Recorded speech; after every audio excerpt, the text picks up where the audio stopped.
सोलापुरातील सुंदरमनगर येथील मंदिरात श्री स्वामी समर्थ प्रकट दिन सोहळा मोठ्या भक्तिमय वातावरणात पार पडला। सोमवारी श्री स्वामी समर्थ प्रकट दिन होता। या निमित्तानं विजापूर रोड सुंदरमनगर येथील श्री स्वामी समर्थ मंदिरात विविध धार्मिक कार्यक्रमांचं आयोजन करण्यात आलं होतं। मूळ मूर्तीला लघुरुद्राभिषेक आणि रुद्र स्वाहाकार विधी पार पडला। दुपारी 12 वाजता महाआरती करण्यात आली। यावेळी मोहन डांगरे, राजकुमार सुरवसे, प्रशांत बडवे यांची प्रमुख उपस्थिती होती। स्वामी समर्थ प्रकट दिनानिमित्त मंदिरात दर्शनासाठी भक्तांची मोठी गर्दी झाली होती। यावेळी 8000 भक्तांना महाप्रसादाचं वाटप करण्यात आलं।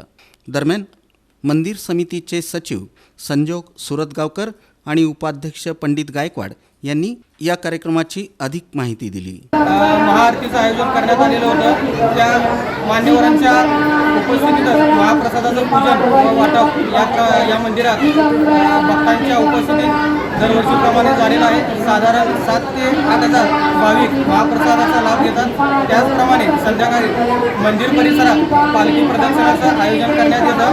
मंदिराचे अध्यक्ष श्री रमेश मेंढापूरकर, उपाध्यक्ष पंडित गायकवाड, सचिव संजोग सुरतगावकर, त्याचप्रमाणे खजिनदार रविकांत आत्याळीकर व सहसचिव मकरंद यादव व सर्व सन्माननीय विश्वस्त सभासद, त्याचप्रमाणे उपस्थित भाविक भक्तगण यांच्या उपस्थितीत दरवर्षीप्रमाणे हा सोहळा जल्लोषात साजरा होत आहे। दरवर्षाप्रमाणे आम्ही आमचा हा कार्यक्रम साजरी करत असतो आणि त्याच्यामध्ये स्वामी महाराजांचे वर्षातून आम्ही 5 मोठे कार्यक्रम करत असतो। यावर्षी जरा मंदिराचं पूर्ण आम्ही रिनोव्हेशन केल्यामुळं आणि मंदिराचं सौंदर्य वाढल्यामुळं मंदिरात फार लांबचे भरपूर लोक येत आहेत, त्याचं दर्शन घेत आहेत आणि आम्हाला त्याचा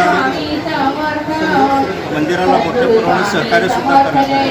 यावेळी मंदिराचे ट्रस्टी रवी हत्याळीकर, दिलीप राऊत, श्री शैली गाडे, श्रीकांत चपळगावकर, शिवराज कोळकूर यांच्यासह भक्तगण मोठ्या संख्येनं उपस्थित होते।